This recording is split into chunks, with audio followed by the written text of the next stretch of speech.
තෙරුවන් සරණයි ශ්‍රද්ධාවන්ත පින්වත් ඔබ සියලු දෙනාට. පින්වත්නි, සමහිත සුව පිණිස ලෝතුරු ශ්‍රී සද්ධර්මයේ මුළු ලෝක පුරා බෙදා හරින බෞද්ධ නාලිකාවේ මහනුවර මධ්‍යස්ථානයේ මගින් ඔබ වෙත ගෙනෙන මේ උතුම් සදහම් දේශනාව මෙලෙසින් ආරම්භ කිරීමටයි මේ සූදානම් වන්නේ. පින්වත්නි, අද දින මේ උතුම් සදහම් දේශනාව පැවැත්වීම සඳහා අප සිදු කළ ගෞරවනීය ආරාධනාව පිළිගෙන මේ උතුම් සදහම් මණ්ඩපයේ වෙත වැඩම කොට වදාළ පූජනීය පුහුල්වැල්ලේ සාරද පින්වත් ස්වාමීන් වහන්සේව අප සියලු දෙනාම එක්ව සාදු නහඳ පවත්වා වන්දනා කරමු. සාදු සාදු සාදු. පින්වත්නි, මහනුවර පොත්ගුල් මහා විහාරස්ථානයේ සිට පටිගත කරන මේ උතුම් සදහම් දේශනාවේ පින්බර දායකත්වයේ දරන්නට යෙදෙන්නේ පේරාදෙණිය පාර අංක 319 දරණ නිවසේහි පදිංචි සිරිපාල සමරක්කොඩි මහතා ඇතුළු දූදරු සහෝදර සහෝදරියන් සහ කල්යාණ මිතුරියන් විසින්. එසේනම් ඔබ අප කෙරෙහි මෙත් සිතින් මේ උතුම් සදහම් දේශනාව පවත්වන්නට ගෞරවනීය දේශකයන්න් වහන්සේට নমස්කාර පූර්වකව ආරාධනා කර සිටිමු. අවසරයි ස්වාමීන් වහන්ස. සාදු සාදු සාදු. සමන්ත චක්කවාලේසු අත්‍රා ගච්ඡන්තු දේවතා සද්දම්මං මුනි රාජස්ස සුනන්තු සග්ග මොක්ඛදං ධම්මස්සවන කාලෝ අයං බදන්තා ධම්මස්සවන කාලෝ අයං බදන්තා ධම්මස්සවන කාලෝ අයං බදන්තා. නමෝ තස්ස භගවතෝ අරහතෝ සම්මා සම්බුද්දස්ස නමෝ තස්ස භගවතෝ අරහතෝ සම්මා සම්බුද්දස්ස නමෝ තස්ස භගවතෝ අරහතෝ සම්මා සම්බුද්දස්ස. කෝනුකෝ භෝගෝතම හේතුකෝ පච්චයෝ යේන මනුස්සානං ඒව සතන් මනුස්ස භූතානං දිස්සන්ති හීනප්පනීත තාති. විහාරස්ථානයේ වැඩ වාසය කරන වන්දනීය පූජනීය නායක මාහිම්පාණන් වහන්සේ ඇතුළු සීලවන්ත ගුණවන්ත පින්වන්ත අපේ මහා සංඝරත්නයේ අවසරයි ශ්‍රද්ධාවන්ත කාරුණික ගුණවන්ත පින්වත්නි, අද දවසේ මේ පින්වන්ත පිරිස බොහෝම ශ්‍රද්ධාවෙන් ගෞරවයෙන් ඕනෑකමින් මේකතු වෙලා තියෙන්නේ බොහෝම යහපත් වැඩ කටයුත්තකට. මේ ලෝකයේ තුල යහපත පිණිස එකතු වෙන ගතියත් අයහපත පිණිස එකතු වෙන ගතියත් කියලා දෙකක් තියෙනවා. ප්‍රාණඝාත කරන්නත් සමහර අය එකතු වෙනවා. එකතු වෙලා ප්‍රාණඝාත කරනවා. ඒ අයහපත පිණිස ඒක බලපාන්නේ. එකතු වෙලා රාමෙර මත්පැන් වගේ දේවල් භාවිතා කරනවා. ඒක අයහපත පිණිස. ඊළඟට එකතු වෙලා සොරකම් කරනවා. පිරිස් එකතු වෙලා සොරකම් කරනවා. ඒක අයහපත පිණිස. ඒ වගේමයි මේ ලෝකයේ තියෙන යහපත පිණිස එකතු වීම කියලා දෙයක්වත්. මේ පිරිස අද එකතුනේ තමන්ගේ දෙමව්පියන්, දූ දරුවන්, ඥාතිත මිත්‍රාදීන්, යාළුලිත මිත්‍රාදීන් සමග ඊටාම යහපත් දෙයකට. අයහපත් දේවල් වලට එකතු වීම තුලින් සහ සම්බන්ධ වීම තුලින් අකුසල් වැඩෙනවා. ඒක දුක පිණිස. මෙවැනි දෙයකට සහ සම්බන්ධ වීමෙන් කුසල් වැඩෙනවා. ඒක සැප පිණිස. ඊළඟට මේ සිද්ධිය තුලින් කුසල් වැඩෙන්නේ යහපත සිද්ධ වෙන්නේ පින්නතුන්ට විතරක් නෙමෙයි. මේ ලෝකයේ මේ දේශනා විකාශය වෙනකොට අවස්ථා දෙකකදී මේක විකාශය වෙනකොට ලක්ෂ සංඛ්‍යාත පිරිසක් මේක අහනවා දකිනවා. ලක්ෂ සංඛ්‍යාත පිරිසක් 10 දෙනෙක් නෙවෙයි, 100 දෙනෙක් නෙවෙයි, දහසක් නෙවෙයි, දසදහසක් නෙවෙයි, ලක්ෂ සංඛ්‍යාත පිරිස් මේවා ශ්‍රවණය කරනවා දකිනවා. එතකොට එයාලගේ චිත්තසංතාන වලත් අප්‍රමාණ කුසල් හිත් උපදිනවා. එයාලට යහපත වෙනවා. ඊළඟට මේවා විකාශය වෙලා අහවරුණාට පස්සේ තාක්ෂණයේ තියෙන දියුණුව නිසා ඒ තාක්ෂණය උපකාර කරගෙන මාසයක් ගිහිල්ලුණත් මේ දේශනා සමහර අය බලනවා. අවුරුද්දක් ගිහිල්ලත් මේ දේශනා බලනවා. තව අවුරුදු 100ක් ගියත් සංඝයා වහන්සේලා දේශනා කරන මේ දේශනා නැවත බලා ගැනීමේ දියුණුවක් සමාජය තුළ තියෙනවා. එතකොට ඒ ඇත්තන්ට සිද්ධ වෙන හැම කුසලයකටම මූලිකත්වයේ ගත්තේ මේ පින්නතුන්. එතකොට පැයක් තුල ලොවක් සනහන වැඩපිළිවෙලක් තමයි ධර්ම දේශනාවකට දායකත්වයේ දැරීම කියලා කියන්නේ. දේශනාවල සඳහන් වෙන්නේ තිරිසන් සතෙකුට නමුත් බත් පිඩක් දුන්නොත් කායික පීඩාවක් තමයි කුසගින්න කියන්නේ. ඒ කුසගින්න නැති වෙන්න නමුත් තිරිසන් සතෙකුට බත් පිඩක් දුන්නොත් ආහාර ටිකක් දුන්නොත් ආත්ම 100කට ඒක සපීපාක පිණිස බලපානවා කියලා. බුදුදහම තුලින් නිවෙන්නේ කායික ගින්නට වඩා මානසික ගිනි. චිත්තසංතානවල තියෙන තැවීම්, දැවීම්, පිච්චීම් බුදුරජාණන් වහන්සේගේ ධර්මයේ තුලින් නිවිල යනවා. එතකොට කායික පීඩා නිවනවටත් වඩා අමාරු මානසික පීඩා නිවන්නට දායකත්වයේ දැරීමෙන් ලැබෙන ආනිසංස වාරය කියන්න අපිට සීමාමයි නෑ. මෙහෙම අපි සිහිපත් කරන්නේ දායකත්වයේ දර නැත්තන්ට මේක පිළිබඳ තියෙන වටිනාකම වැඩි වෙන්න, සතුට වැඩි වෙන්න, නොදන්න අයට ඒ පිළිබඳ අවබෝධය ඇති වෙන්න. යහපත පිණිසයි ඔය එකතු වෙලා නේද ලොවක් සනසන්න සූදානම් වෙන්නේ. අද අපි දේශනාව සඳහා තෝරගත්තේ මජ්ක්‍ධිම නිකායේ උපරිපන්නාසකේ සඳහන් වෙලා තියෙන චූල කම්ම විභංග සූත්‍රය. කර්මය කොටස් කරලා දේශනා කළ සූත්‍ර ධර්මයක් මේක. මජ්ක්‍ධිම නිකායේ තියෙන්නේ. බුදු පියාණන් වහන්සේ හමුවට දවසක් එනවා සුබ කියලා තරුණ දරුවෙක්. මේ තරුණ දරුවා නම සුබ. මේ තරුණ දරුවා සහ සම්මා සම්බුදු පියාණන් වහන්සේ අතර සිද්ධ වෙච්ච සංවාදයක් තමයි මේ සූත්‍රේ පුරාවටම දිවෙන්නේ. දැන් බුදු පියාණන් වහන්සේගේ සංවාදයේ විශේෂ ලක්ෂණයක් තියෙනවා. දැන් අපිත් අපේ ජීවිතවල සංවාද වෙනවා. දෙමව්පිය දරුවොත් එක්ක කතාබස් වීම වෙනවනේ. ඒ කියන්නේ සංවාදයක් ඒක.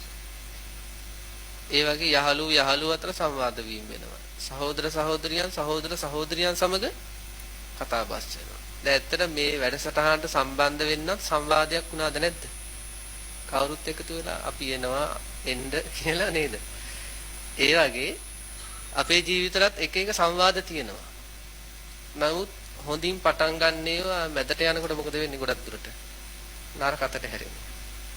සමහර ඒවා හොඳින් පටන් අරගෙන මැදත් හොඳට තියෙනවා වෙන් වෙලා යන්නේ අවසාන හරිය හිත රිද්දවගෙන.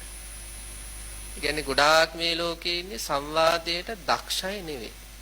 සංවාදයට දක්ෂයි කියන්නේ Taman කතා කරන කෙනාට චිත්ත පීඩාවක් ඇති නොවි කතාව ආරම්භයේ මැදදී අවසානයේදී කටයුතු කිරීම. එහෙමයි කියනවා පිළිසඳර කතාවේ දක්ෂය කියලා. සංවාදයේ දක්ෂය කියලා. සම්මා සම්බුදු පියාණන් වහන්සේගේ ওই ලක්ෂණය විශාල පරාසයකට තිබ්බා. උන්වහන්සේත් එක්ක ධනවත් කෙනෙක් ඇවිල්ලා කතා බහ කළා. මධ්‍යස්ථ විදියේ ජීවිතයක් ගත කරන කෙනෙක් ඇවිල්ලා කතා බහ කළා. සාමාන්‍ය කෙනෙක් ඇවිල්ලා කතා බහ කළා. හිත නිවාගෙන තමයි යන්නේ. සංවාදෙට දක්ෂයි. දැන් බුදු පියාණන් වහන්සේත් එක්ක කතා බහ කරන ගොඩාක් අය යනකොට බුදු පියාණන් වහන්සේ ගැන පැහැදීම වැඩි කරගෙන යන්නේ. දැන් අපිත් එක්ක කතා බස් කරන අය කොහොමද සාමාන්‍ය වෙන්නේලා යන්නේ? ඒක තම තමන් බලන්න ඕනේ. මාත් එක්ක කතා කළාට පස්සේ අනිත් අය මං ගැන තියෙන පැහැදීම වැඩි කරගෙනද යන්නේ? තියෙන පැහැදීම අඩු කරගෙනද යන්නේ කියලා. අපි දක්ෂ වෙන්න ඕනේ නිවන් දකින්න අය වශයෙන්, නිවන් දකින්න උත්සාහ කරන අය වශයෙන්. තවත් කෙනෙක් එක්ක කතා කරාට පස්සේ යා අපි ගැන සතුටින් යන්න ඕනේ. කොච්චර හොඳ කෙනෙක්ද? දැන් බුදුන් වහන්සේ හමුවට පැමිණෙන හැම කෙනෙක්ම වගේ එහෙමයි. බුදුන් වහන්සේ සරණ ගිහිලා තමයි යන්නේ. එතකොට අනිවන් වූ සංවාදී දක්ෂ පිළිසඳර කතාවේ දක්ෂ සම්මා සම්බුදු පියාණන් වහන්සේත් එක්ක තමයි සුබ කියන මානවකයා මේ සංවාදයට එළඹෙන්නේ. ඒ කාලේ බුදුන් වහන්සේ වැඩ වාසය කළේ ජේතවනාරාමයේ. ඉතින් බුදු පියාණන් වහන්සේගෙන් මේ තරුණ දරුවා අහන්නේ හොඳ බුද්ධියක් තියෙන දරුවෙක්. බුදුරජාණන් වහන්සේගෙන් අහන්නේ බවත් ගෞතමයන් වහන්සේ යම් කරුණකින් මිනිසත් බවට පැමිණි මිනිසුන්ගේ මොකක් හරි හේතුවක් නිසා මනුෂ්‍ය ජීවිතයක් ලබලා තියෙන මෙයාලා මිනිස්සු. එයාලගේ ජීවිතේ ඇයි අහනවා හීන සහ ප්‍රනීත ස්වභාවයක් තියෙන්නේ. ඒකට හේතුව මොකක්ද? මේ ලෝකේ මිනිසුන් මොකක් හරි හේතුවක් නිසා මනුෂ්‍ය ජීවිතයක් ලබලා තියෙනවා. දැන් සමහර සත්වෝ තිරිසන් ජීවිත ලබලා තියෙනවා. සමහර සත්වෝ പ്രേත ආදී ජීවිත ලබලා තියෙනවා. සමහර සත්වෝ නිරිසත්තු වෙලා තියෙනවා. සමහර සත්වෝ මනුෂ්‍ය ජීවිත ලබලා. ඒ ලැබු මනුෂ්‍ය ජීවිතෙත් සමහර අය හීනයි කියන්නේ දුක් වැඩි ස්වභාවයක් තියෙනවා. ප්‍රනීතයි කියන්නේ සැපසහගත ස්වභාවය වැඩි. ඇයි කියලා අහනවා එහෙම වෙන්නේ. මේ තරුණ දරුවා අහන්නේ. එතකොට බුදු පියාණන් වහන්සේ සමග මේ තරුණ මානවකයා කතා බහ කරද්දී මේ කාරණාව කියලා ඊළඟට සඳහන් කරනවා මෙයාට මේ පේන දේ භාග්‍යතුන් වහන්සේ කොහොමද මේ කට්ටිය හීන ප්‍රනීත වෙන්නේ? සමහර අය අල්පායුෂයි කියනවා. සමහර අය දීර්ඝායුෂයි කියනවා. දැන් අපේ પરම්පරාවලත් එහෙම තියෙන්නේ. සමහර ආච්චිලා සීලා අවුරුදු 80 90 100 ඉන්නවා. හැබැයි සමහර પરම්පරාවල දරුවෝ මව් කුසේදීන් මැරිච්ච අවස්ථා තියෙනවා. දැන් මටත් එහෙම මතක් වෙනවා. අපේ પરම්පරාවලත් මට මතකයි ඉස්සර අපේ ගම්වල එහෙම කුසේදීම සමහර අම්මලගේ දරුවෝ නැති වුණා. පළවෙනි සැරේත් නැති වෙනවා, දෙවෙනි සැරේත් නැති වෙනවා, තුන්වෙනි සැරේත් නැති වෙනවා. හතරවෙනි සැරේ තමයි උපදින දරුවා මේ ලෝකෙට එන්නේ. ඒ වගේ මේ කුමාරයා මේ තරුණ මානවකයා මොකද සඳහන් කරන්නේ? සමහර අය අල්පායුෂයි, සමහර අය දීර්ඝායුෂයි. ඇයි කියලා අහනවා. මොකද එහෙම වෙන්නේ කියලා අහනවා. ඊළඟට සඳහන් කරනවා සමහර අයට බොහෝ ආබාධ.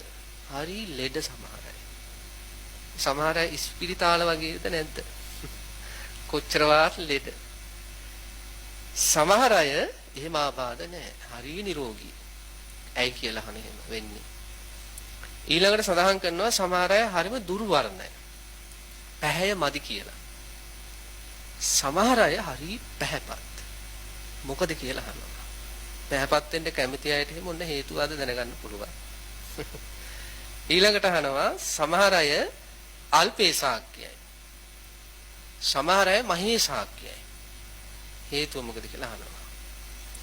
ඊළඟට සඳහන් කරනවා සමහර අය නීච කුලවල උප්පත්ති ලැබලා. ඔය දැන් අශෝකමාලේ එහෙම උප්පත්ති ලැබුවේ නීච කුලයක. සමහර අය උසස් කුලවල උප්පත්ති ලැබනවා. ඒ නීච කුලයක ඉපදුණු සැඩොල් අශෝකමාලා මිත්‍රත්වයක් ඇති කරගත්තේ උසස් කුලයක කුමාරයෙක් එක්ක. ඊළඟට සඳහන් කරනවා සමහර අය දුෂ්ප්‍රඥයි. කියන්නේ සමහර අය නුවණ නැහැ, බුද්ධිය නැහැ. තැනට සුදුසු නුවණ නැහැ. සමහර අය ප්‍රඥයි. සමහර අයට හොඳට නුවණ තියෙනවා.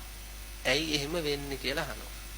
දැන් මේ තරුණ දරුවට මේ සමාජය ඇසුරු කරද්දී දැනිච්ච දේවල් ටිකක් මේ ඇවිල්ලා බුදුන් වහන්සේගෙන් අහන්නේ. මෙන්න දැන් බුදුන් වහන්සේ විග්‍රහ කරනවා මොකද මෙහෙම වෙන්නේ කියලා. මේක අපට හරීම වැදගත් වෙන්නේ මොකද දන්නවද? අපි කවුරුත් බොහෝ අය නිවන් දකින්න කැමති අය. සසල යන්න කැමති අයත් ඉන්නවා. නිවන් දකින්න කැමති කෙනා නමුත් සසල යන්න කැමති කෙනා නමුත් නිවන් දක්නාත් එක් සැපවත් ජීවිත ගත කරන්න ඕනද නැද්ද? සැපවත් ජීවිත ගත කරන්න ඕනේ. කියන්නේ දුක් අඩු ජීවිත ගෙවන්න ඕනේ.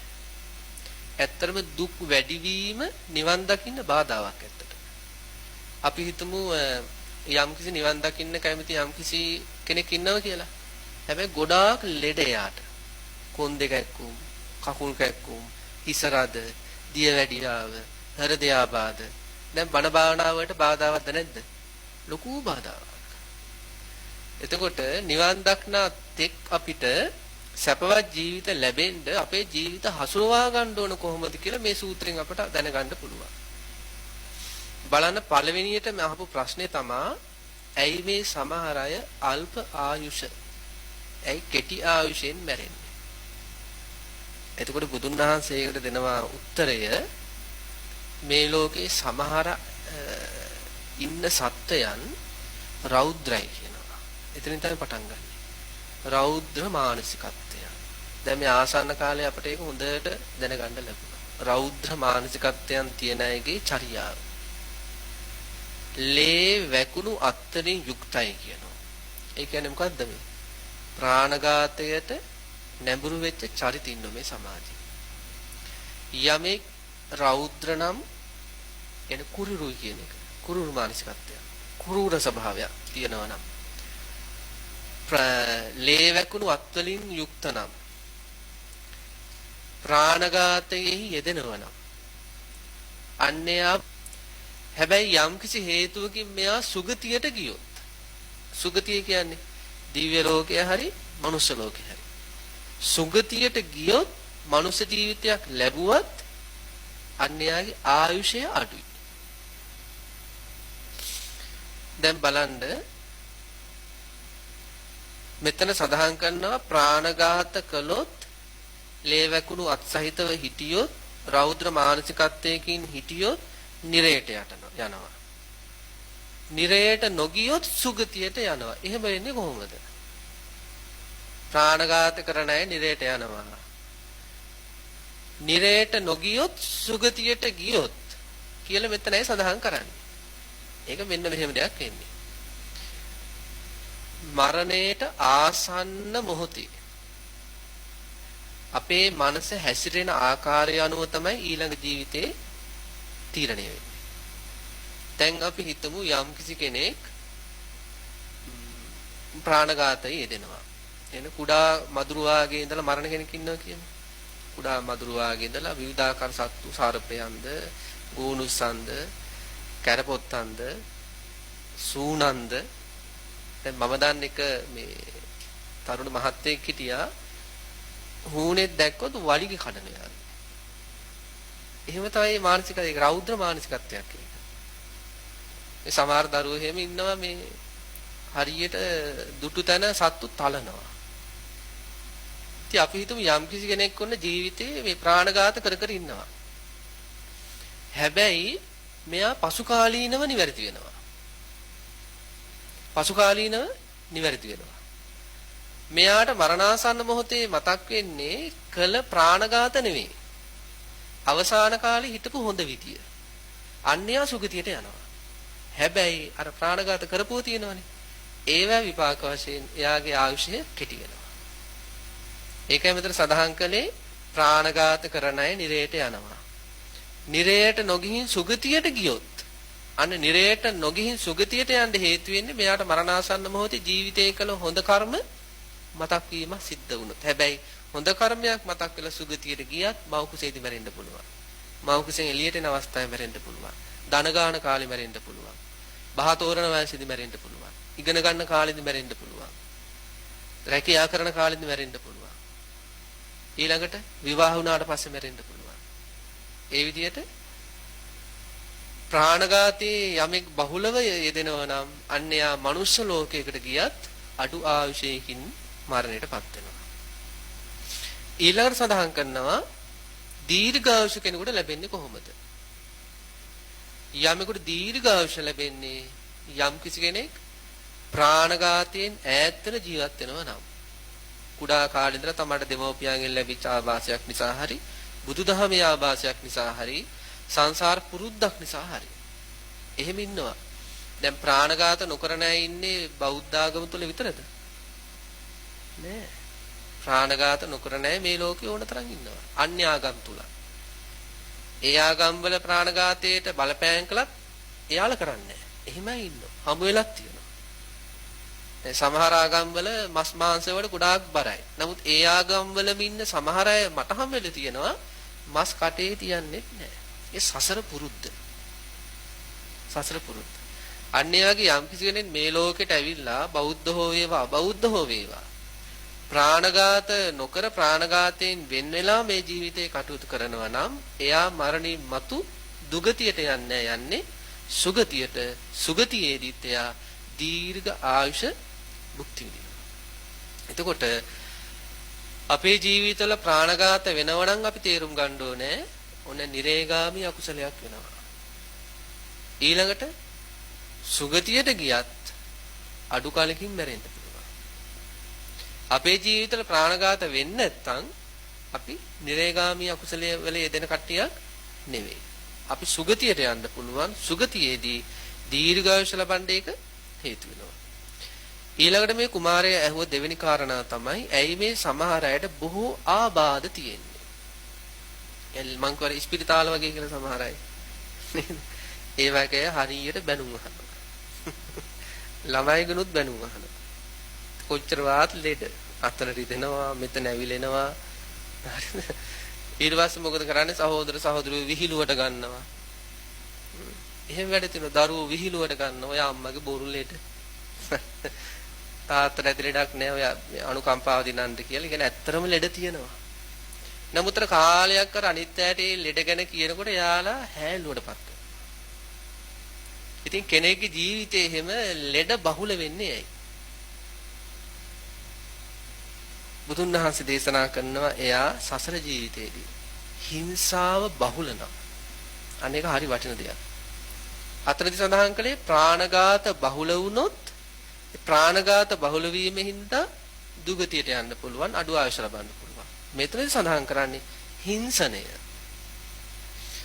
දවසක් බුදු පියාණන් වහන්සේ ළඟට එනවා අහිංසක කියලා බ්‍රාහ්මණයෙක්. ඒ බ්‍රාහ්මණයා නම ඇත්තටම අහිංසක. මේ අහිංසකයා බුදු පියාණන් වහන්සේ ළඟට ඇවිල්ලා සඳහන් කරන භාග්‍යතුන් වහන්සේ මගේ නම අහිංසක තුන් සැරයක් කියන්නේ. බුදු පියාණන් වහන්සේ එතකොට ලස්සන කාරණාවක් මතක් කරනවා. යමෙක් වචනෙන් අනිත් අයට හිංසා කරන්නේ නැත්තම්. වචනෙන් දැන් පරුෂ වචන කියන්නේ අන් අයට හිංසාව ඇති වෙන වචන. පරුෂ වචන කිව්වට පස්සේ සතෙක්ගේ නමක් කියලා බැන්නත් ඒක පරුෂ වචනයක්. මෝඩය කියලා බැන්නත් පරුෂ වචනයක්. කමකට නැති මිනිසෙක් කියලා බැන්නත් පරුෂ වචනයක්. හරිද? පරුෂ වචන කියන්නේ සාමාන්‍ය සමාජයේ හිතන වගේ අර ගැඹුරු නරක වචන විතරක් නෙමෙයි. අනිත් අයගේ හිතෙහි ඇනෙන අනිත් අයට මතක් වෙනකොට රිදෙන වචන වලට කියන පරුෂ කියලා. පරුෂ වචන. බුදුන් වහන්සේ සඳහන් කරනවා යමෙක් අන් අයට හිංසා ඇති වෙන වචන කියන්නේ නැත්තම්. අන් අයට හිංසාව ඇති වෙන ක්‍රියාකාරකම් වල දෙන්නේ නැත්තම්. අන් අයට හිංසා සහගත ප්‍රාර්ථනා කරන්නේ නැත්තම්. දැන් සමහර අය එහෙම ඉන්නවා. වචනේ මුකුත් කියන්නේ ක්‍රියාකාරකම් වලින් මුකුත් කරන්නේ හිතින් සාප කර කර ඉන්නවා. හොඳක් වෙන්න එපා මට මේ කරන එකට. කියන්නේ හිංසන සංකල්පේ අත් කැඩෙන්න ඕන. යන වාහනේ පෙල්ලෙන්න ඕන. එහෙම හිතන අය නැද්ද? වචනේ මුකුත් අඟවන්නේ නැහැ. ක්‍රියාවෙන් කිසිම දෙයක් අඟවන්නේ නැහැ. හැබැයි අතුලාන්ත හිතින් මොකද කරන්නේ? සාප කර කර හොඳක් වෙන්න එපා. සුගතියක් ගන්න ලැබෙන්න එපා. හරිද? අන්නේ විදිහට යම් කිසි කෙනෙක් මානසිකවවත් හිංසා සහගතව හිතන්නේ නැත්නම් වචනයෙන්වත් කාටවත් හිංසා කරන්නේ නැත්නම් ක්‍රියාවෙන්වත් කාටවත් හිංසා කරන්නේ නැත්නම් එයා කියනවා අහිංසක කෙනා. නේද? මේ අහිංසකයි කොච්චර අර්ධ මේ සමාජේ. අන්න ඒ විදිහේ අහිංසක ස්වභාවයක් නැතුව වචනයෙන් අනිත් අයට හිංසා කරනවා නම් ක්‍රියාකාරකම් වලින් අනිත් අයට හිංසා කරනවා නම් ඊළඟට මානසිකත්වයේ තුලින් අන් අයට හිංසා කර කර ඉන්නවා නම් අන්න එයාට මොකද වෙන්නේ? බොහෝ ආබාධ සහිත ජීවිතයක් ලැබෙනවා. ලෙඩ වැඩි. දැන් බලන්න ඊළඟ ජීවිතේ සාර්ථක කරගන්න එක කාගේ අතේද තියෙන්නේ? තමන්ගේ අතේ. ප්‍රාණඝාත නොකළොත් ඊළඟ ජීවිතේ දීර්ඝායුෂ ලැබෙනවා සුගතියකට යනවා. ඒ වගේමයි කායිකව වාචිකව මානසිකව හිංසා නොකළොත් අන්න එයාට ලෙඩ අඩු ජීවිතයක් ලැබෙනවා. ඇත්තට හිතන්න තමන්ගේ ජීවිතේ දැන් ඉපදුණු දවස් ඉඳලා මේ වෙනකොට අවුරුදු 20 30 40 50 60 ගෙවිලා තියෙනවනේ. කොච්චර ලෙඩ හටගත්තද බලන්නකෝ. වාර කීයක් ආරෝග්‍ය සාරා වලට යන්නේ නැද්ද? වාර කීයක් ඩිස්පෙන්සරි වලට යන්නේ නැද්ද? වාර කීයක් ෆාමසි වලට යන්නේ නැද්ද? වාර කීයක් ඇඳේ වැටෙන්න ඉන්නේ නැද්ද? මේ මෙතන ආබාධ කිව්වට පස්සේ හිටපු ගමන් කකුල් උලුක් වෙනවා. හරිද? අත් කැඩෙනවා, කකුල් කැඩෙනවා ආබාධي. ඒතර ඒ ආබාධ විඳපු ආබාධ සකසුනේ නැත්තම් කොච්චර දුක් අඩු වෙනවද ජීවිතේ?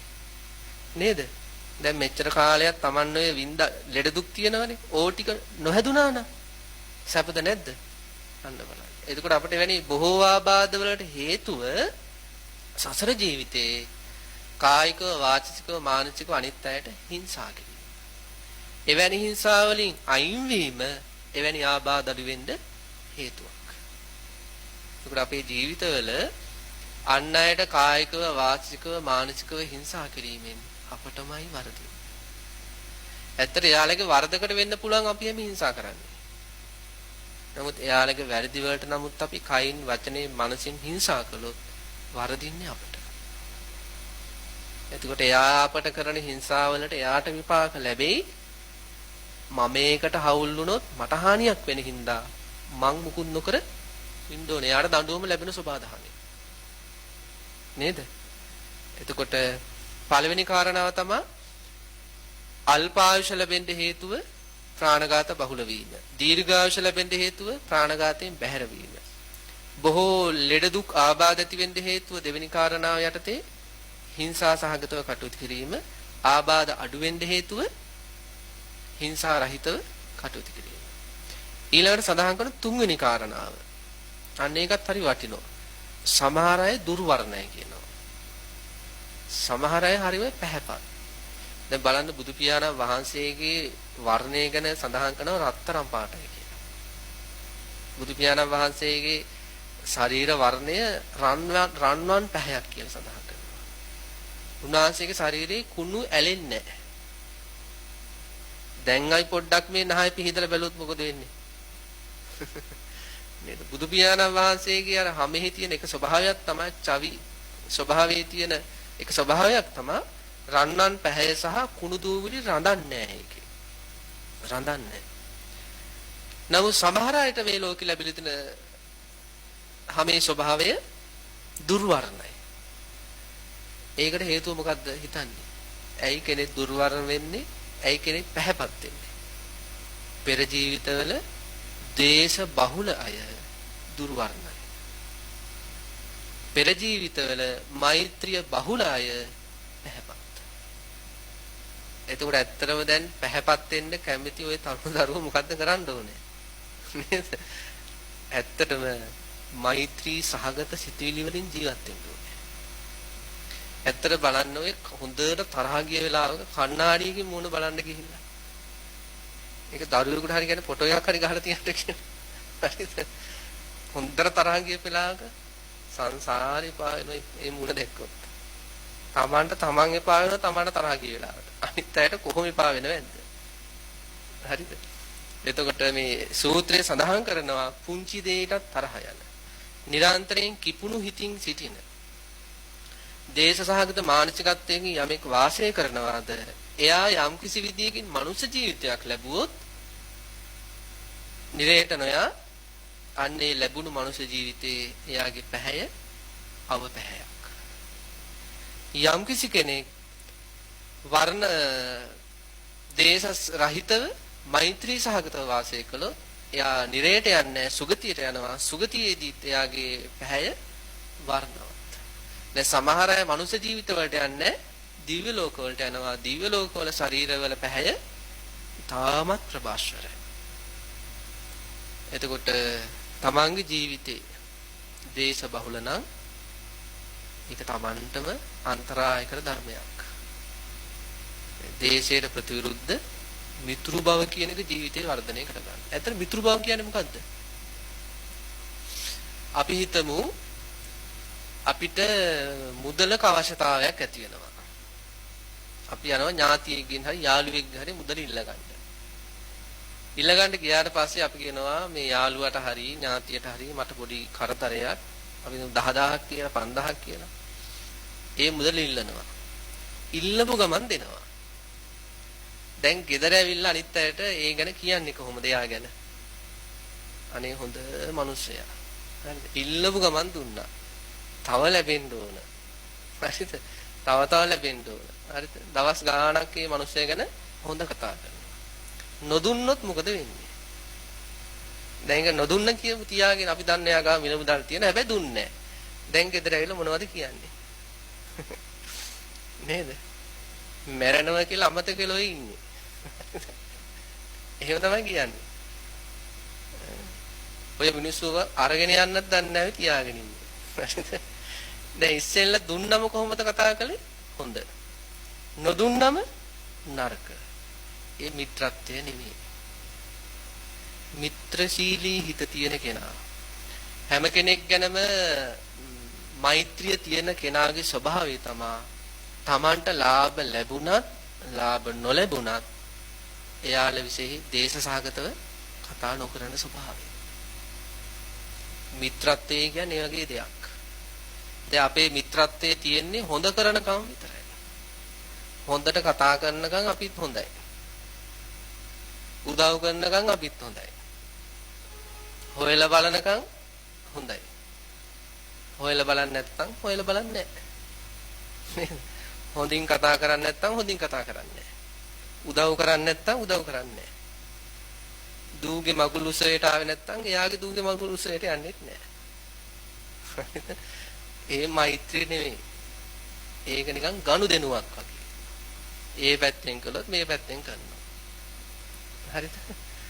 තමන්ගේ ජීවිතේ මේ සඳහන් කරන සසර ජීවිතේ ලැබෙන මනුෂ්‍ය සහ දිව්‍යාත්ම භාවවලදී ප්‍රභාස්වර පැහැපත් වර්ණයක් ලැබෙන්න හේතුව තමයි යහපත හමුවෙත් අයහපත හමුවෙත් මෛත්‍රී සාගත හිතින් කටයුතු කිරීම. මේක ලේසි වැඩක්ද? ගෙදරින් අයටවත් ওই ගුණයෙන් කටයුතු කරන්න පුළුවන්ද? දැන් ගෙදර ඉන්නේ Tamande වටිනව වස්තු ටිකද නැද්ද? එයාලා නමුත් හරහාට කතා කළොත් මොකද වෙන්නේ? හොඳින් කතා කරනවද? නේද? ඒක හරි අමාරු දෙයක්. නමුත් ඒ දේ කිරීම තුලින් අමාරු දේ නමුත් එයාලා අපට අයහපත කරන අයටත් හොඳ කළොත් අපට හරියනවා. දැන් බෝසත්යන් වහන්සේගේ ජීවිතේම ওই ගුණේ තිබ්බා. අත් කපද්දි වෛර කළේ නැහැ. කකුල් කපද්දි වෛර කරේ නැහැ. පන්න පහර ගහද්දි වෛර කළේ නැහැ. බලන්න උන්වහන්සේ මේ ලෝකේ ප්‍රභාස්වරම පැහැයක් තියෙන උත්තරමයා බාටපත් වුණා. නිර්වාණය සාක්ෂාත් කළා. මේ ලෝකේ අප්‍රමාණ දිව්‍ය බ්‍රහ්ම මනුෂ්‍යාදී සත්‍යයන්ගේ ගෞරවය බුහුමානයටපත් වුණා. බලන්න මේ මෛත්‍රිය කියන එක අමාරුවෙන් නමුත් වර්ධනය කළොත් අදිෂ්ඨාන අරගෙන ඊට දාලා භාවනාදී කරමින් සසර ජීවිතේ විශාල යහපතක් වෙන්න හේතුවක් වෙනවා. ඒතර මේ සූත්‍රයට අදාළව මේ සූත්‍රය සඳහන් කරන්නේ දේශ බහුල කෙනා දුර්වර්ණ වෙනවා. ඊළඟට මෛත්‍රී බහුල කෙනා පැහැපත් වෙනවා. ඒක මෛත්‍රී භාවනා විස්තරයේ සඳහන් කරලා තියෙන දෙයක්. ඊළඟ හතරවෙනි කාරණාව තමයි සඳහන් කළේ භාග්‍යතුන් වහන්සේ මේ ලෝකේ සමහර අය අල්පේසාක්‍යයි. සමහර අය මහේසාක්‍යයි. මොකද්ද ඒකට හේතුව? අල්පේසාක්‍ය මහේසාක්‍ය කියන්නේ සමහර අයගේ තියෙනවා තේජස් සහිත ස්වභාවය. සමහර අයගේම තේජස් සහිත ස්වභාවයක් නැහැ. එනේ සමහර අය තැනකට ගියත් මේ කට්ටිය පිළිගන්න ගතියක් තියෙනවා. සමහර අය හැම තැනකට ගියාට පිළිගන්න ගතියක් නැහැ නිකන්. අල්පේසාක්‍යයි. සමහර අය හරි මහේසාක්‍ය ස්වභාවයක් තියෙනවා. හේතුව මොකක්ද කියලා අහනවා. මොකක්ද හේතුව? යම් කිසි කෙනෙක් ලැබුණු ජීවිතේ ඊර්ෂ්‍යාව බහුලව වාසය කළොත් එයා දුගතියට යන්න පුළුවන්. දුගතියට නොගිහින් මනුෂ්‍ය ජීවිතයකට ගියොත් මොකද වෙන්නේ? අනේ ඊර්ෂ්‍යා බහුල කෙනා අල්පේ සාක්‍ය චරිතයක් විදිහට තමයි ජීවිතේ ගෙවන්නේ. යම් කිසි කෙනෙක් ඊර්ෂ්‍යා රහිතව කටයුතු කරනවා නම් අන්න එයා සුගතියට යන්න පුළුවන් දුගතියට යන්නේ නැතුව සුගතියේදී මහේසාක්‍ය චරිතයක් විදිහට තමයි සමාජයේ කටයුතු කරන්නේ. දැන් බුදු පියාණන් වහන්සේගේ ජීවිතේ බලන්න කොච්චර මහේසාක්‍ය චරිතයක්ද.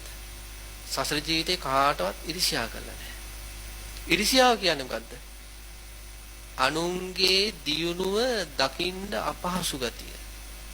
අනුන්ට ලාභ සත්කාර ලැබෙනකොට බලාගෙන ඉන්න බැරි ගතිය. ඒකට කියන ඊර්ෂ්‍යාව කියලා. ඊර්ෂ්‍යාවේ බැහැ ගන්නව දේශය. පස්සේ අරව විනාශ කරන්න කටයුතු කරනවා. ඊර්ෂ්‍යාවේ ස්වභාවය තමයි ඊර්ෂ්‍යාව සකස් වෙන්න අදාළ ලාභ ලබන අය හරි එයාලට ලැබෙන ලාභ හරි විනාශ කරන්න කටයුතු කරනවා. ඒක ඊර්ෂ්‍යාවේ ස්වභාවයක්. අන්නේ ඊර්ෂ්‍යාව අපේ ජීවිතවලින් බැහැර කරන්න ඕනේ. දැන් සමාජයේ කතාවක් තියෙන්නේ. අනුන් අපිට වල කපන ඒවාක් තියෙනවා. අපි අපිට වල කපා ගන්න ඒවාක් තියෙනවා. මේ සඳහන් කරන්නේ අපි අපිට වල කපා ගන්න දේවල්. ප්‍රාණඝාත කරනවා කියන්නේ තමන්ට තමන් වල කපා ගන්නවා වගේ වැඩක්. ඊළඟට හිංසා කරනවා කියන්නේ තමන්ට තමන් වල කපා ගන්නවා වගේ වැඩක්. ඊළඟට දේශ සහගත වෙනවා කියන්නේ තමන්ට වල කපා ගන්නවා කියන වැඩක්.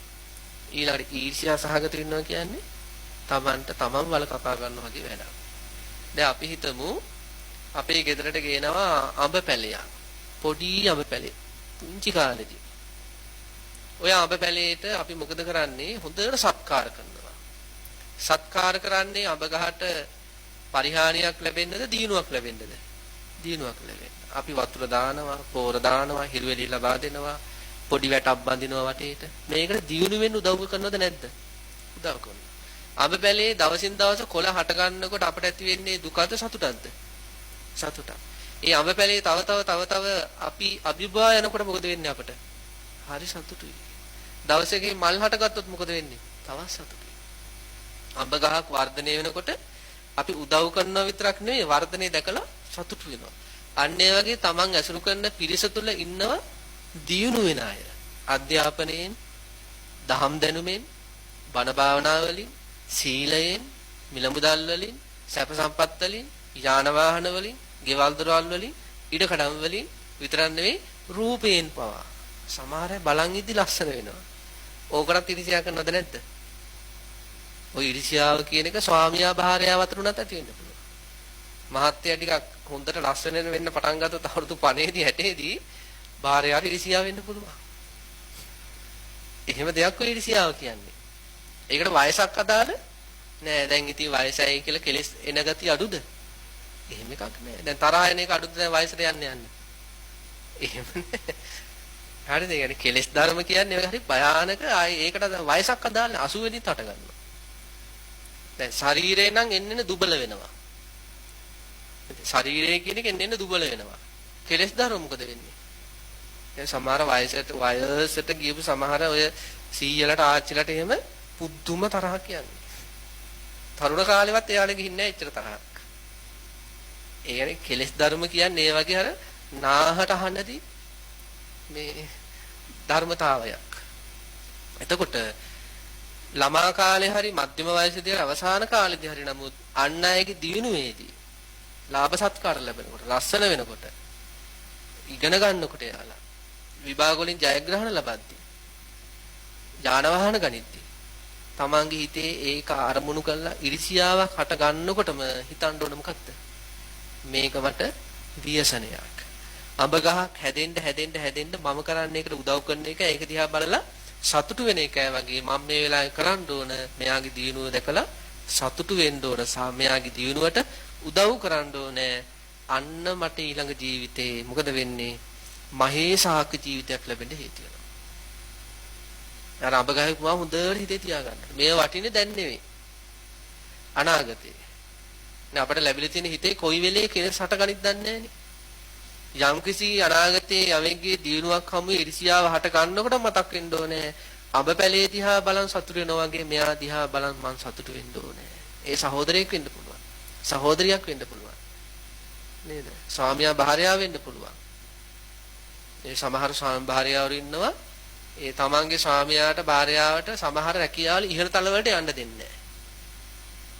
අතරමඟ නවත්තන. ඕට වඩා එහාට යන්න එපා.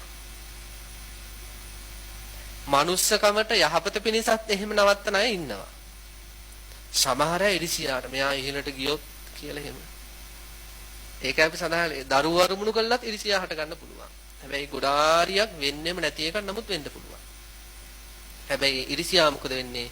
දුගතියට අරගෙන යනවා. දුගතියට නොගියොත් මනුෂ්‍ය ජීවිතයකට ගියොත් මොකද වෙන්නේ? අන්නයා මහේසාක නෙවෙයි අල්පේසාක කියලා උපත් වෙනවා. අල්පේසාක. ඊළඟට සඳහන් කරනවා මේ ලෝකේ සමහර අය අල්ප භෝග සැප සම්පත් අඩුයි. සමහර අයට බොහෝ සැප සම්පත් සමහරට උප්පත්තියෙන් උපදින්නේම මහා ධනස්කන්ධයක් තියෙන පවුලක. උප්පත්තියෙන්ම ලැබෙන යාලට සැප සම්පත්.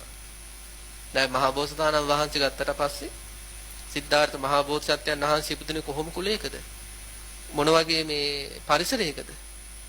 නේද? මහා මේ සැප සම්පත් සහිත මහත් වූ භෝග සහිත ජීවිතයක්. මොකද්ද මේකට හේතුව? යම් කිසි කෙනෙක් ආහාර පාන වස්ත්‍ර යාන කියන්නේ විවිධ රත වගේ දේවල් ඊළඟ මල් ගඳ සුවඳ විලවුන් සයන සහ ආවාස විවිධාකාර නිවෙස් වගේ දේවල් පරිත්‍යාග කරලා තියෙනවා නම් අන්න යාලට සසර ජීවිතේ බොහෝ භෝග ලැබෙනවා. දැන් සමහර අය දැන් පින්තුන් ඔය ඇහිලා තියෙනවා පින්තුන් දැකලා ඇති කෝටි 10 ජයමාල ලැබෙනවා. කෝටි 5 ජයමාල ලැබෙනවා. සමහර අය ජීවිත කාලෙම ගන්නවා රුපියල් 100කට යා හම්බ වෙන්නේ නැහැ. හරිද? මේ ගිහිල්ලා ගන්නවා 20 ගන්නවා 20ක් ගන්නවා 10ක් ගන්නවා. අවුරුදු ගානකට තරක් එක 500ක් විතර තියෙනවා. ඔය ලොතරැයි සම්බන්ධව සඳහන් කළේ. සමහර අය හදිසියෙන් ගත්තත් මොකද වෙලා තියෙන්නේ සමහර අයට ලක්ෂ ගණන් කෝටි ගණන් මේ කොහෙන්ද ලැබුණේ? සසර ජීවිතේ ආහාර පාන වස්ත්‍ර යාන මල් ගඳ සුවඳ විලවුන් සයන නිවාස ලබා දීම පරිත්‍යාග කිරීම. එනිසා අපේ ජීවිතවල සුගතියට යන්නත් ගිය සුගතිය තුල හරිද? සැප සම්පත් බහුල වෙන්නත් මේ ජීවිතේ පුළුවන් තරම් පරිත්‍යාගශීලී භාවය වර්ධනය කරන්න ඕනේ. තමගේ ජීවිතේට දැන් එබිල බැලුවොත් මං ගොඩාක් පරිත්‍යාගශීලී කෙනෙක් කියලා හිත කියනවාද කියලා පොඩ්ඩක් බලන්න. මේ පිනුතු විතරන්නේ මේක දැන් ලෝකෙන් බණ අහනවනේ. මේ විකාශය විදිහ හැම කෙනාගෙන් මං අහන්නේ. මං උනත් මගේ පැත්තෙන් බලන්න ඕනේ. අපි අපේ හිතින් අහලා බලමු මගේ හිත කියන්නේ මං ගොඩාක් පරිත්‍යාගශීලී කෙනෙක්ද කියලා. ඉතින් බලන්න හිත දෙන උත්තරේ. සමහර අයගේ නැහැ කියලාම කියවෙන්න පුළුවන්.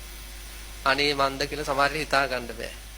සමහර අයට හිතෙන්න පුළුවන් මං ගොඩාක් දෙන්නම ඉපදිච්ච කෙනෙක් වගේ නේ. උතර අන්න එහෙම නිරන්තරයෙන්ම මේ ජීවිතේ පරිත්‍යාගය පුරුදු කරගෙන අද මරුණ කියමු. එයා මනුස්ස ලෝකයකට ගියාට පස්සේ බොහෝ සැප සම්පත් සහිතව තමයි ජීවිතේ ගෙවන්නේ. සැප සම්පත් අඩුවීම හරි දුකක්. මේ සමාජයෙන් ඉන්නවද නැද්ද එහෙම සැප සම්පත් අඩුව අමාරුවෙන් ජීවත් වෙන අය? කොච්චර ඉන්නවද? එහෙනම් අපේ ජීවිතවල හොඳට මතක තියාගන්න ඕන ආහාර පාන වස්ත්‍ර ආහාර පාන කිව්වට පස්සේ හොඳම ආහාර පාන දෙන්න උත්සාහ කරන්න. වස්ත්‍ර කිව්වට පස්සේ හොඳම වස්ත්‍ර දෙන්න පටන් ගන්න. දැන් සුනාමියක් ආවට පස්සේ කට්ටිය දුන්නේ කොහොමද වස්ත්‍රද? සුනාමිය ආවට පස්සේ වාහන වලින් ආවනේ ඇඳුම් පැළඳුම් හොයාගෙන දුන්නේ මොන වගේ ඇඳුම් ටිකද? අර කරගන්නම දෙයක් නැති අල්මාරියේ කොනේම තියෙන ඇඳුම් ටික දුන්නා. අම්මලට සමහර අම්මලට පුදුම නිදහසක් ඇති වුණේ ඒ ටික දීලා ගියා. දුන්නාට පස්සේ. හරිද? එහෙම නෙවෙයි. තමන් ගාව තියෙන වටිනම වස්ත්‍ර දෙන්න ඕනේ. එතකොට තමයි වටිනම දේවල් සසර ගමනේ ලැබෙන්නේ. මහා බෝසතාණන් වහන්සේ වටිනම භාර්යාවක් දුන්නා. දරුවොත් දුන්නා. මොකද බුද්ධත්වයට එච්චර පරිත්‍යාග කරන්න ඕන. අරිහත්ත්වයට එච්චර කරන්න අවශ්‍ය නැහැ.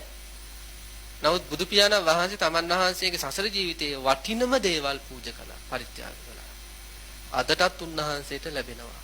මේ දැන් මල් පූජා කළා. නේ? බුදු පියාණන් වහන්සේලා එක දහවලකදී එක උදෑසනකදී මේ ලෝකේ කී දෙනෙක් දානය අයින් කරනවද? පූජා කරනවද? ඒ සසර ජීවිතේ උන්වහන්සේ කළ පරිත්‍යාග වල අනුභවය. එහෙනම් කෙනෙකුගේ ජීවිතේ මහත් වූ භෝග ලැබෙන්න ආහාර පාන වස්ත්‍ර යාන මල් ගඳ විලවුන් සයන ආසන පහන් තෙල් ආදිය දීම හේතු වෙනවා. ඒව නොදෙන අයට අල්ප භෝග තමයි ලැබෙන්නේ. ඔය මේ දැන් මෙතන සඳහන් කරන්නේ මල් ගඳ සුවඳ විලවුන් වගේ දේවල්. නැටුම් ගැයුම් දුන්නොත් එහෙනම් මොකද වෙන්නේ? වැයුම් වගේ දේවල්. සංගීත සම්දර්ශනයක් කරනවා. මොකක් වෙයිද? සැප විපාකද ලැබෙන්නේ දුක් විපාකද? දුක් විපාක. ඇයි? අපි හිතුව මොකක් හරි වේදිකා නාට්‍යයක් කරවලා ගමේ අයට පෙන්නනවා. සැප විපාක ලැබෙයිද? නෑ. ඇයි? ඒවා නිසා බලාගෙන ඉද්දි මොකද වෙන්නේ? ලෝභය ඇවිස්සෙනවා. දේශය ඇවිස්සෙනවා. මෝහය ඇවිස්සෙනවා. ලෝභ දේශ මෝහ ආදී ඇවිස්සෙන එවැනි නර්තනයන් රංගනයන් ලබා දුන්නට මහත් භෝග ලැබෙන්නේ නැත. ඒක හොඳට මතක තියාගන්න ඕන. සංගීත සම්දර්ශනයක් කරනට වඩා වටිනවා අනාථ නිවාසයකට ගිහිල්ලා වැඩිහිටි නිවාසයකට ගිහිල්ලා ළමා නිවාසයකට ගිහිල්ලා දානයක් දෙන්න මහත් භෝග ලැබෙන්න හේතු වෙනවා. හරිද?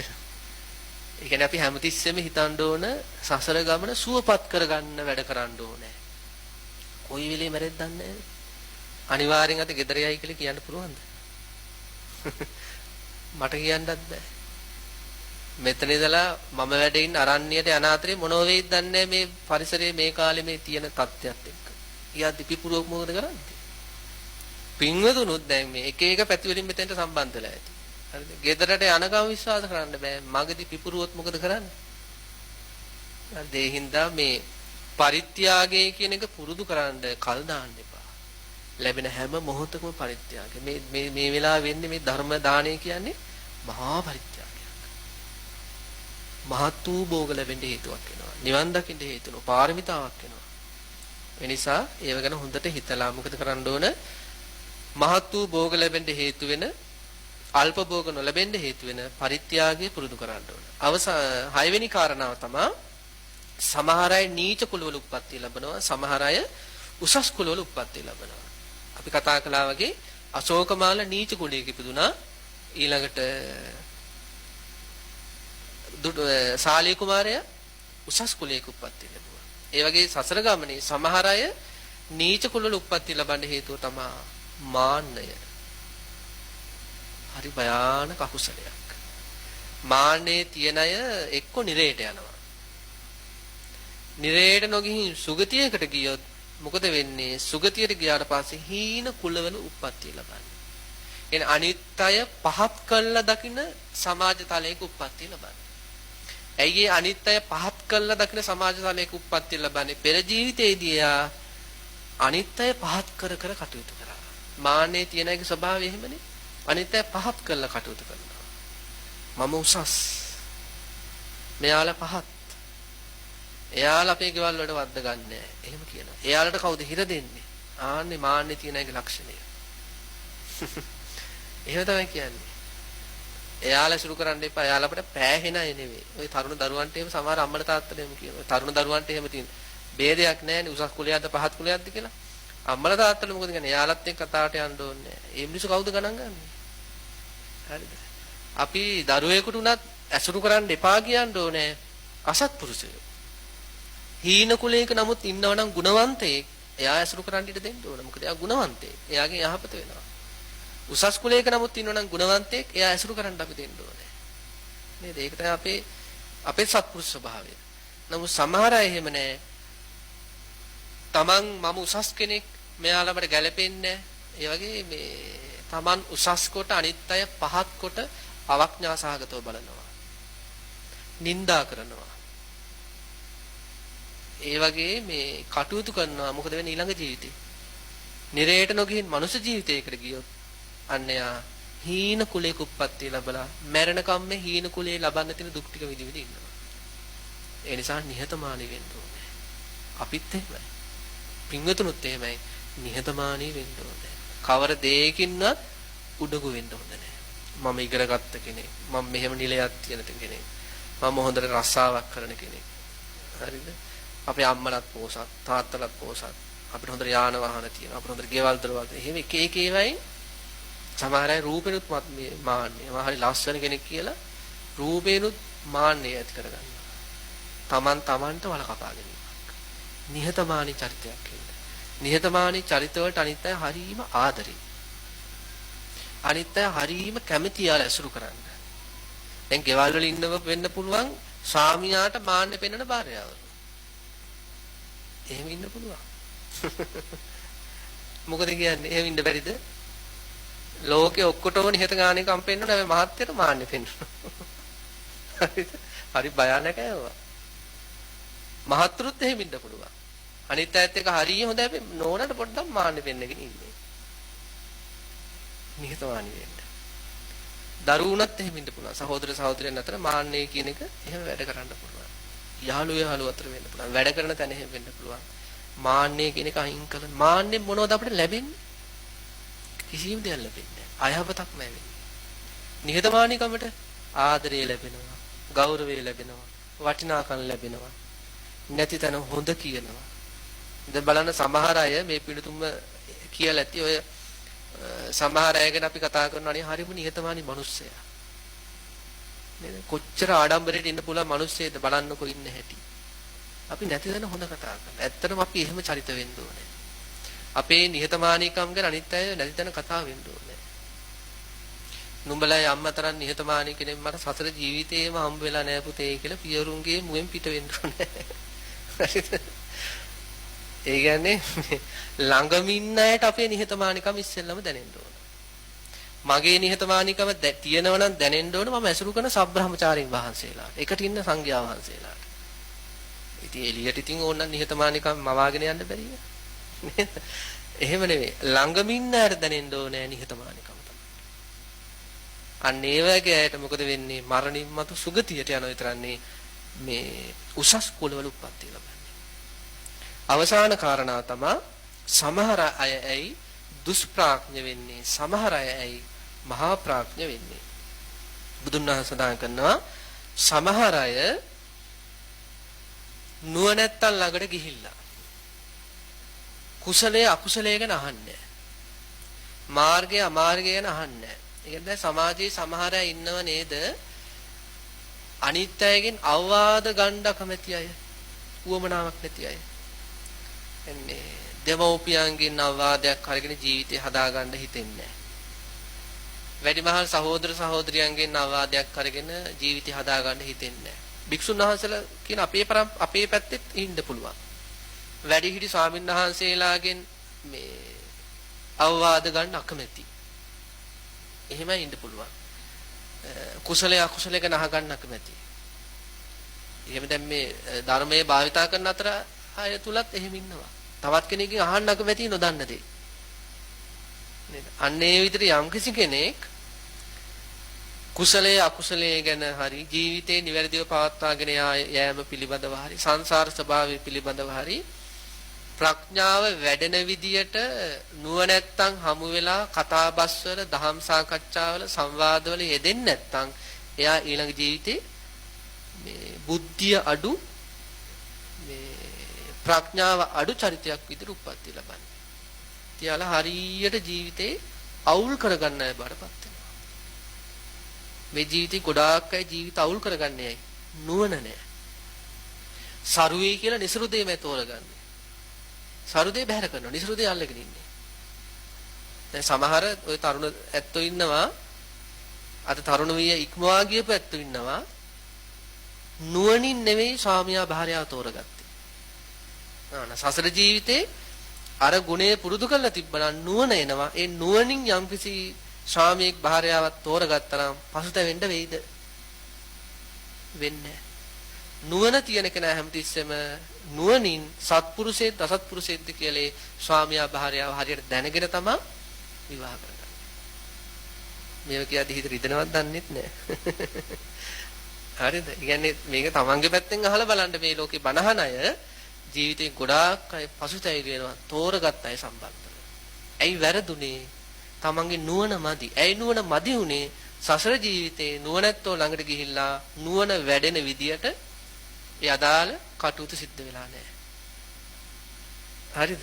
එහෙනම් හොඳට තේරුම් ගන්න ඕනේ මේ ජීවිතේ කුසලයේ අකුසලයේ පිළිබඳව ජීවිතේ සරුදේ නිසරුදේ පිළිබඳව නුවණැත්තන් සමග අපි කතා බහ කරන්න ඕනේ.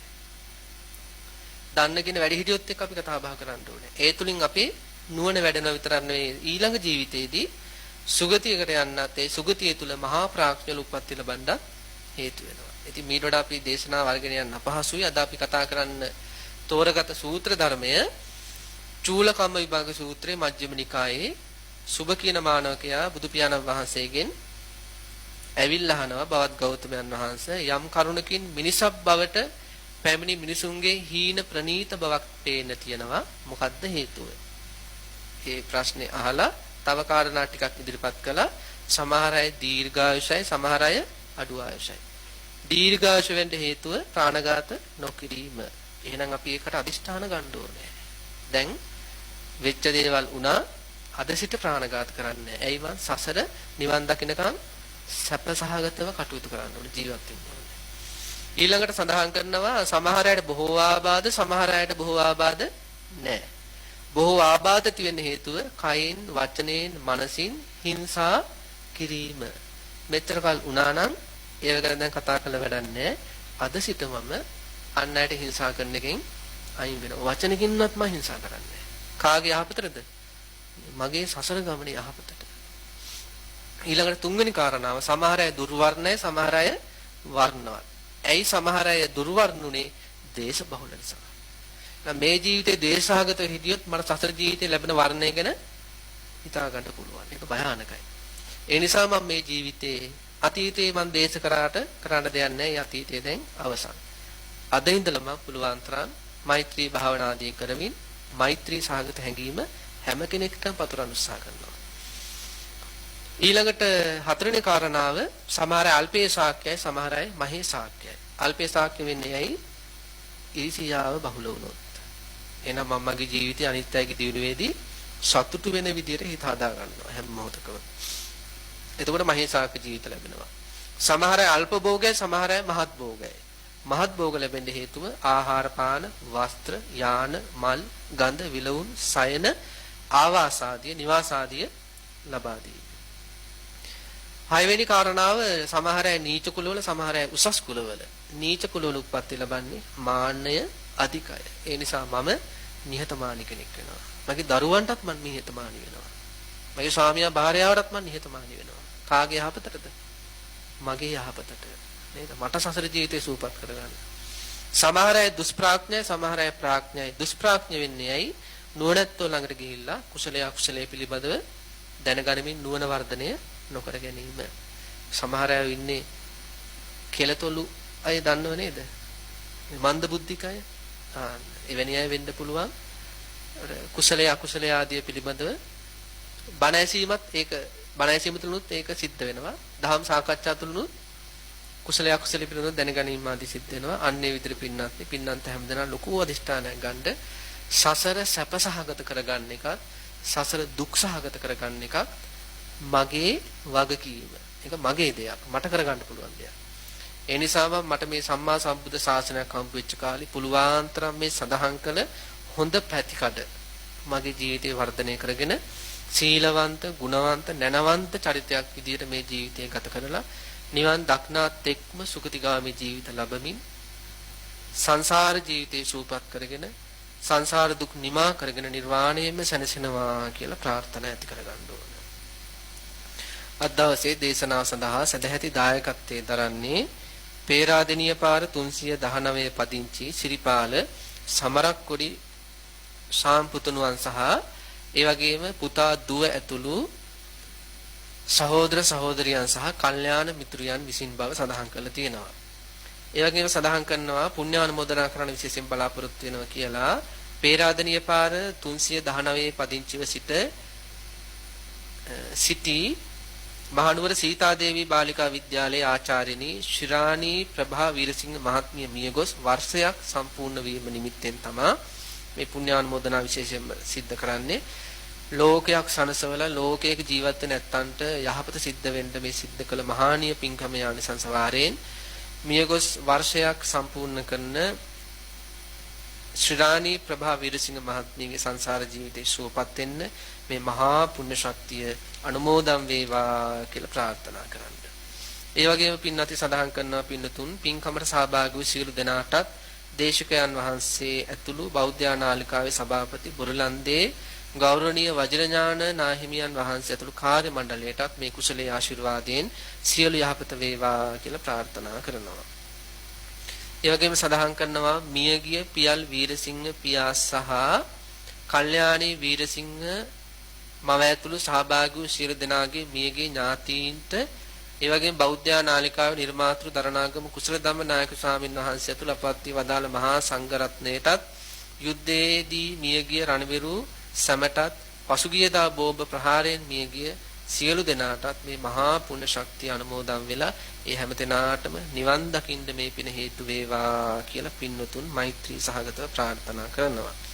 ඉතින් දායකත්වයේ දරන්නේ පින්නන්ත සිරිපාල සමරක්කොඩි මහත්මයා දුව ඇතුළු සහෝදර සහෝදරියන් පුතා දුව ඇතුළු සහෝදර සහෝදරියන්ටත් සහ සම්බන්ධ පින්නන්ත හැම දෙනාටත් ලෝකේ බණ ආපු හැම දෙනාට නැවත නැවත මේ ගුණ ධර්ම පුරුදු කරමින් මේ ජීවිතේ සුවපත් කරගෙන ඉක්මනින්ම නිර්වාණයෙන්ම සැනසෙන්න හැකි වේවා කියලා ප්‍රාර්ථනා කරනවා.